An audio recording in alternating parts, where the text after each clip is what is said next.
in between literally childhood memories, like me and my sister carving a pumpkin, and then literally the next shot was like a woman's leg up and like Madonna like licking very close. How long did you live in the van for? About a year and a half. Jesus Christ. I felt like I was a little hobbit that was going on this unexpected journey. I was taking the ring to Mordor.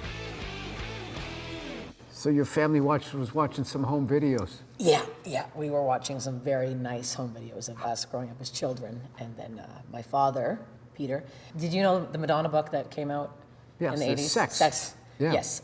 So my father got a hold of this book and decided to film several pages of it, I guess in the basement, I'm not sure where he took it, in between literally childhood memories, like me and my sister carving a pumpkin, and then literally the next shot was like a woman's leg up and like Madonna like licking very close to the labia. And So your dad's not a real sentimental guy. I mean, he is a nice guy. I feel bad. He's not like this. I don't makes need him the sound like a videos. I pervert. lived it. But this Madonna thing, oh my God. So was a lot. so that was in, how old are you guys when you were watching this? This was last year.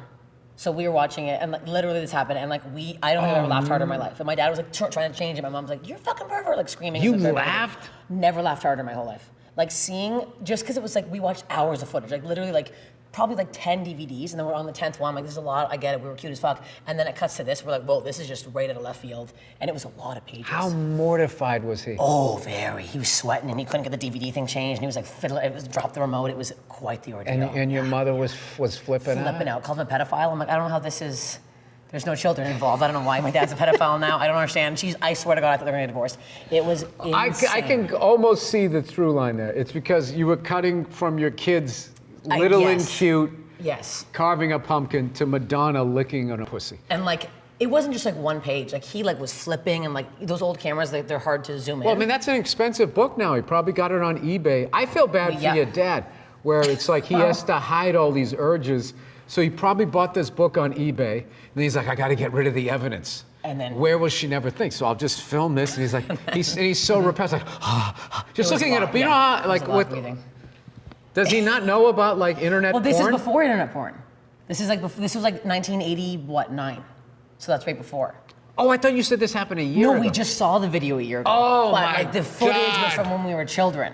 So that's why it was before porn. So I'm like, I guess it's better than him going to like 7-Eleven and leafing through a fucking whatever the hell books they have That's there. what he should have said. He Hey, I could have fucked around on you instead of filming a book. said that. It Am was- I still here? I'm still here, right? Yeah, Wow. it was, and then it cut right to like literally like I would say he filmed like, and there was several chapters of it. He filmed like maybe 6 chapters, and then it went right back to me and my great sister book. writing down Christmas morning. Like it didn't make sense how it's so comically perfect the way it's synced together. It was the best. And then my friend bought the book for him on eBay. and I have to gave it tell him. you, I like your dad. I was supposed to go to engineering college, Right. but I didn't because I got into theater arts. I saw some Dave Chappelle interview, and he was saying all these things, and he said being funny was a marketable skill. And once I heard that, I was like, oh, wait a minute, this is a little bit easier than doing all these math equations. And somehow I switched my major, and then I wasn't able to do it, so I had to pay for theater arts. I only went for like a semester, Right. and then dropped out and started doing real stand-up. And is that how you ended up in like living in a van? Oh, no. So how did I end up living in a van? So I used to go... I'll tell you how you stopped majoring in engineering and you went for theater arts. Yeah. That is a one-way ticket to living in a van. Yeah, I mean, but the kids there, they were all silly theater arts kids, and they were just, everything was about the Stanislavski method and the acting, and it was like, I don't need this stuff. So I was like, I'm done with that, and I started hitting the clubs, and it was like... That's a reoccurring theme for you. Yeah. Engineering. Yeah, it's like... Theater, yes, get this out of I here. didn't need that stuff. So, But- now you start doing stand-up, all right? Yeah, so I started doing stand-up, I was going to the clubs, all that stuff, making my way up, and then I started like a group of comedians, and we would just travel and do different shows. It's called the Motown Laugh Kings. I'm from Detroit, and then we would do that stuff, and then like I went to so my buddy was driving to New York, and I was riding with him, and he was going to do Live at the Apollo. He was going to audition. I hadn't signed up to audition, so. I went there just to help him with the driving, and it was like 90 degrees. So I'm like, I'm not gonna stay in the van with you. I'm gonna, or just waiting for you. It's too hot. So I went in. I figured by the time they find out I'm not supposed to be in here, it'll be time to go. Right. So I go in there like, hey, what are you doing? You can't be in here. Are you auditioning? I was like, yes, I'm auditioning. You said that? Yeah, and I just lied my way. And how long have you been doing stand-up? I was doing about 3-4 years by then. So I never had the balls to do that. I just was I trying would to. have been like, yeah, I'm not supposed to be here. I was just trying to keep cool because it's so Right. hot outside. So I'm like, you know, by the time they find out they don't have my paperwork, you know, whatever. So I'm like, yeah, I'm auditioning, and I just kept lying my way to the top, and then I ended up auditioning, and I got it, and they flew me back out to New York. I did Live at the Apollo, and I won $1,000.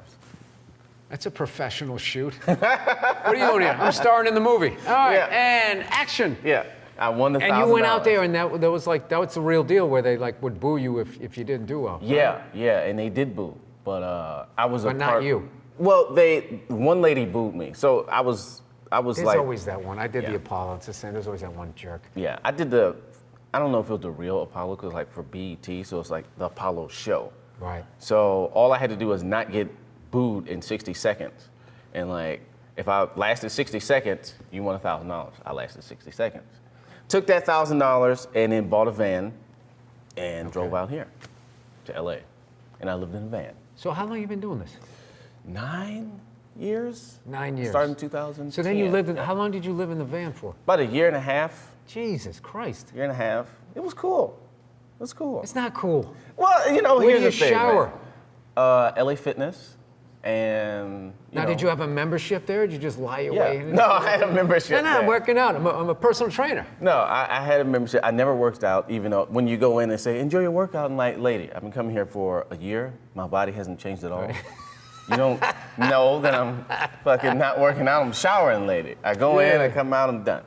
So, yeah, I know, you're coming in and out in 20 minutes. They never Yeah. see you on the machine. Yeah, I'm I'm just sitting here there. for the toiletries. brushing my teeth and picking my hair out. Enjoy your workout. I'm like, no, lady, I'm not doing that. Well, that's an incredible story. Like any comic, you've done all the hell gigs coming up, and everybody's got their stories, but you got a hell of a one. You did stand up on a bus, I did stand which up on I the almost bus. did one time, but Patrice and all those guys teased me so bad. I can't say who I gave it to, but he did the gig. But it was just it was going to be a quick ride up to a stadium, Yankee Stadium, to get World Series tickets. But Mine was not a quick ride. My No. bus ride experience was I showed up to the downtown LA police precinct at 7:30 in the morning, and this bus was going from LA to Prim, Nevada it was the retreat for about 40 or 50 cops.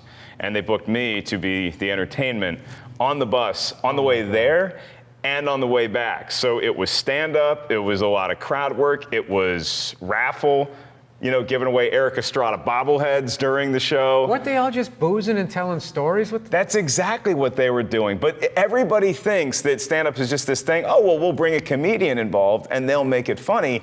And what people seem to not realize is that, well, stand-up is this weird thing that needs to be in the right environment, or else if it's not conducive to comedy, it's not going to work. And so on a bus, it's not really. How did you survive that?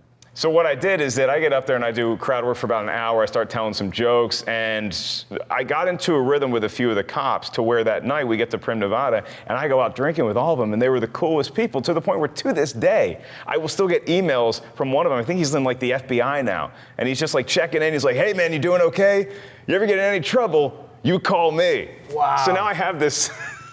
So you had a good 4-hour set. I don't know if I had a good 4-hour set, but Dude, I would have drank with those guys so much, I'd be like, guys, can you just pay me half the money and can I just ride back on the bus? I just don't want to fucking do this again, okay? Well, what we did, so on the way back, they had seen my set. And again, I hadn't been doing stand-up that long. And so I think they realized what we were in for. So on the way back, I introduced the 2 movies that we watched. That's it, and then you were done. All right, guys, this next one, Richard Linklater, 1993. Hit Dazed and Confused, I'm taking a nap. Oh my God, I would have showed him like Lord of the Rings, like the longest movie I could think of. Here's the director's cut of The Fellowship of the Ring. That's what it felt like. Yeah. I felt like I was a little hobbit that was going on this unexpected journey. I was taking the ring to Mordor, Bill, and I gotta tell you, that volcano's a long way. Yeah. There's no eagles Yeah, helping but you out. know something? It's because you do those gigs that it ends up leading to doing something like this.